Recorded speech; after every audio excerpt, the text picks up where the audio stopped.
So today we're going to take a look at Ningguang from the Genshin Impact game. This is from the studio MiHoYo, which also created the game, and I guess they make figures as well. So this is a purchase my wife made. I don't play Genshin, I don't really understand what this whole Genshin thing is about, but she seems to like it, so I showed her a picture of this thing being available on my online store and she basically bought it. And that's the story of how we got this thing. It's basically a statue, a very static statue, and it's very well done. I don't think we ever had an anime statue of this caliber before. I mean, look at this box. It's like, it weighs more than it should. Honestly, the figure doesn't weigh this much, which goes to show how protective this thing is and how valuable the assets is inside this thing. So with that being said, let's take a look at what's inside.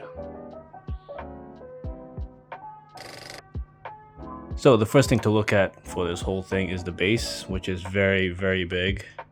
As you can see, there are peg holes of where the accessories are supposed to go. It's pretty self-explanatory, but it does come with instruction manuals if you guys are confused. And it does come with mushrooms. It's not mushrooms, these are Genko leaves, I think. That's what my wife said, but they kind of look like mushrooms to me. And it's a running theme with this statue, so I don't know what these leaves represent for this character. Maybe where she is residing has a lot of these trees that has these Genko leaves, I guess. But yeah, that's the base. So let's move on to the first accessory this comes with. So the first accessory to look at is this screen divider thing.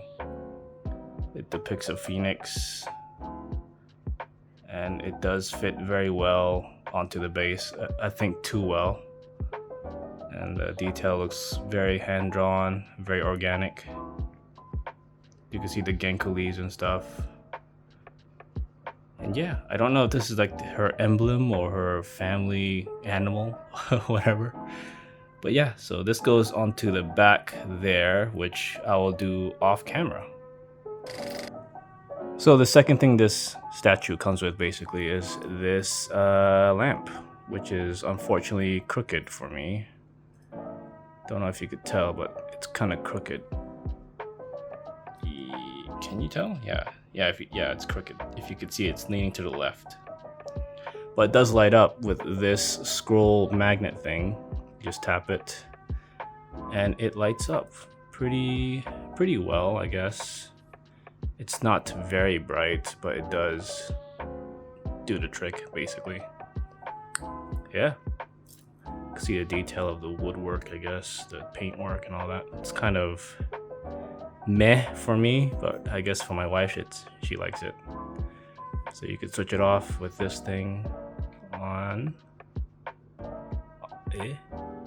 Off. You could do it on either end. So yeah, so you use this as a switch basically. So it's like a magnet type thing.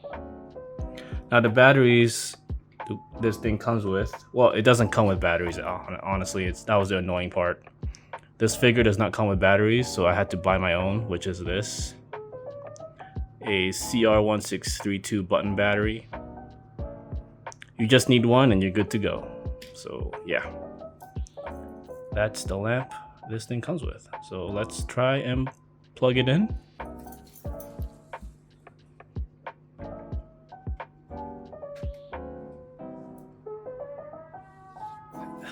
Yeah, there you go. And the third accessory this thing comes with is this very tall table with a vase attached to it. Oh, there you go. So you can see the leaves, the running theme of the leaves. It does have a peg here, which you peg in the smoke effect for the incense later. You can see how long it is. Close up here. Yeah, it's a very tall, very, very tall table, which you peg in right here. I'm gonna do this one-handed. Not advisable at all. Pretty stupid. But yeah, there you go. And next up we have this incense bowl. There we go. This thing is an issue for a lot of the people who have this because they don't really know where to plug the incense effect onto this thing because it doesn't really have any noticeable pegs into these holes. I'll show you guys what I mean later, but this is the incense bowl. And it does have plug points, which it plugs over there. So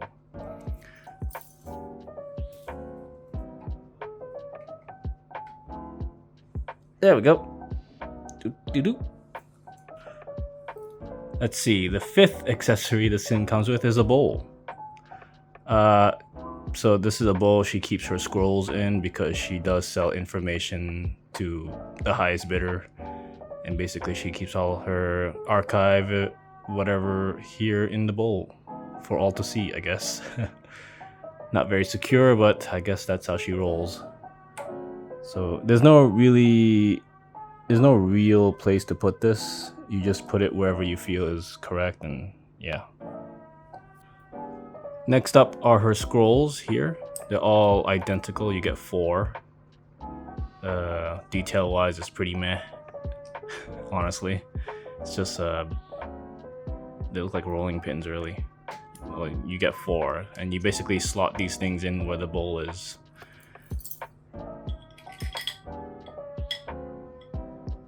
So you could arrange it any which way you want, really. So yeah, let's just keep it like that for now.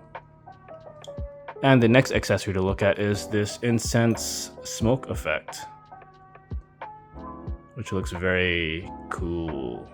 It's very sturdy, it's very well made too. You don't have to worry about it sagging or anything. And it does plug into the vase with this peg. It does, I guess, rests into that bowl with this rod, I guess, because there's no peg in that bowl. You just have to rest it onto one of its holes. That's what she said. But yeah, this is the incense burner effect, which I'll have to put on off camera. And here it is. As you can see, there is a rod jutting out from that bowl. A lot of reviewers have this issue. I don't know how to fix that because there's no hole in this bowl to like really jam it in, so I don't know. But it does plug into that vase very well, and yeah, it does the trick. It fills out a lot of the gaps for the background. So next accessory is this unraveled scroll, which has absolutely nothing in it, which is a wasted opportunity. I don't know what this is for. I mean, obviously to fill out the empty space in the floor, but it's kind of stupid because it has nothing on it. So, meh. You just basically stick this in wherever. I'm just gonna put it here. And lastly, the last accessory, I guess, is this crack pipe she has. This is very delicate, very scary to handle. And yeah, be careful when you're taking this out of the packaging. It does have some intricate detail there. And she does have a thumb peg. You just remove the thumb she has and you just slot this in. It's not very secure, but once it's on, you're not really gonna move her around, so it should be okay. So yeah, that's her little crack pipe, I guess. Huh. Doo-doo. And for the main event, Ningguang herself. I don't really collect anime figures, but if they look like this, I might start, honestly. Yeah, this is her. This is Ningguang up close. Very nicely made, painted, everything is top tier. So yeah, there is no real placement for her on the base. You just situate her where you feel is comfortable. So let's see if I could do this. So where I like to situate her is like this at an angle. And her feet will be where the edge is for this space. And there you go. Oh wait. Scroll. Forgot to put this in. You just put this wherever. And there she is, all set up and ready to go. I think the base takes up a lot of real estate, so good thing it goes in my wife's room.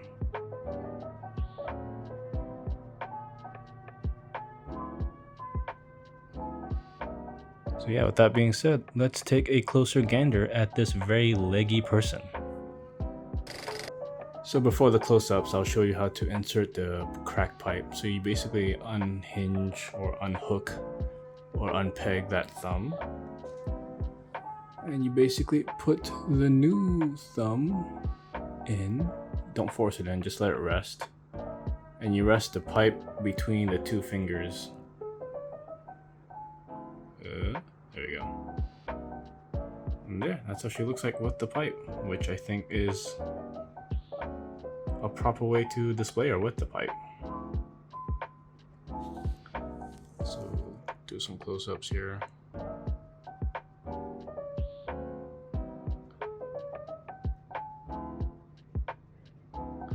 I'm not gonna speak because I don't really know how to describe this person because I don't really know who she is, so I'm just gonna keep quiet and just pan on certain elements of this statue.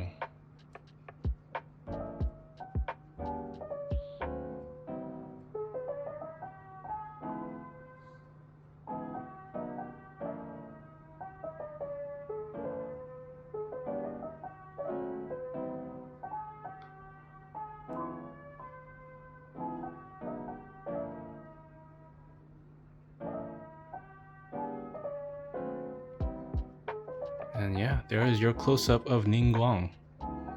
I hope I'm saying her name right.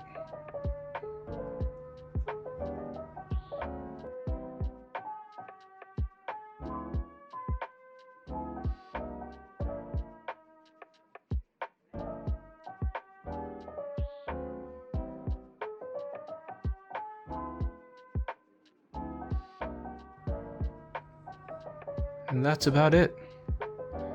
So with that being said, let's stick this in my wife's room and see how she looks. So just for funsies, I stuck Paimon next to Ningguang just to show scale, and I guess they scale well together because it's from the same manufacturer, MiHoYo, so there should be no discrepancies of size between any other MiHoYo type Genshin figures. But yeah, Paimon looks a bit scaled down in terms of paint apps and all that, but they do scale pretty well together. And from what my wife told me is that Ningguang doesn't really like Paimon, so this isn't a very good matchup. So with that being said, let's stick her in the display case in my wife's room.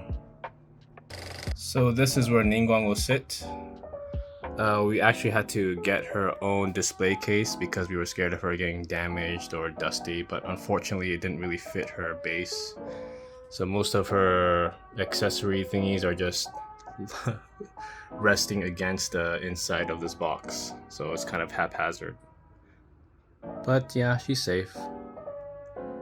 And that concludes my humble review over this Genshin statue. Very nicely done. So with that being said, thanks for watching. And as always, go get him.